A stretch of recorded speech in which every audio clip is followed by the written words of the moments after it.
नमस्कार, माझं नाव संजय खामकर. मी ठाण्यावरून आलोय. माझ्याबरोबर माझी पत्नी सुनीता संजय खामकर ती गेला आहे. आम्ही कैचीधामला येण्याचं कारण आम्ही ठाण्यातील त्यांच्या मठामध्ये गेलो होतो. तर तिथून आम्हाला कळलं की ते दर महिन्याच्या पहिल्या मंगळवारी कैचीधामला यात्रा नेतात. त्या यात्रेतून आम्ही कैचीधामला आलो. कैचीधामला येऊन आम्हाला 4 त्यांचे हे आहेत वेगवेगळ्या ठिकाणी धाम, ती सगळे आम्हाला बघायला मिळाले. अत्यंत प्रसन्न वाटलं. बाबांची मूर्ती, नंतर मारुतीच्या सगळ्या देवळांमधल्या मूर्त्या बघून प्रसन्न होऊन एकदम रिलॅक्स आम्ही झालो. आम्हाला इथे बरंच वर्षापासून यायचं म्हणून ठरवलं होतं, पण यावेळी योग आला. सर्वांनी असं येऊन इथले दर्शन घ्यावं. हेच छान बाबांचं चांगलं स्थान आहे.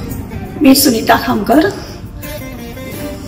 बरेचदा माझे मिस्टर संजय खामकर हे मला सांगत होते, चल चल आपल्या इथे ठाण्यात जवळच निमकरोली बाबांचा मठ झालाय, चल आपण दर्शनाला जाऊया.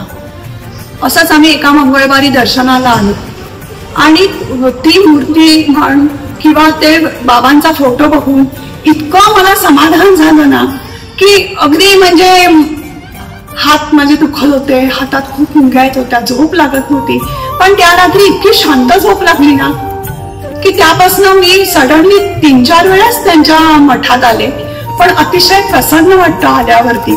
अगदी म्हणजे कुठलाही आपला प्रॉब्लेम असला तर बाबाच आपल्याशी बोलतायत, मी बाबांना सांगते, असंच मला वाटतं.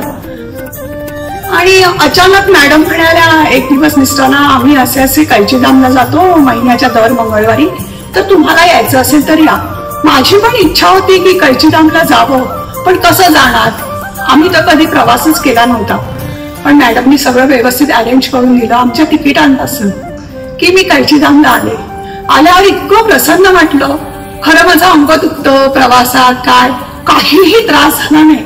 एवढे ते गड चढलो आम्ही, काय सगळं दर्शन घेतलं, इतकं प्रसन्न वाटलं.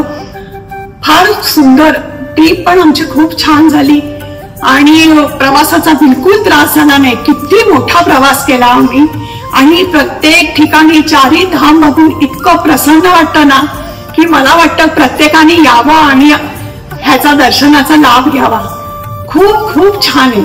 Thank you so much.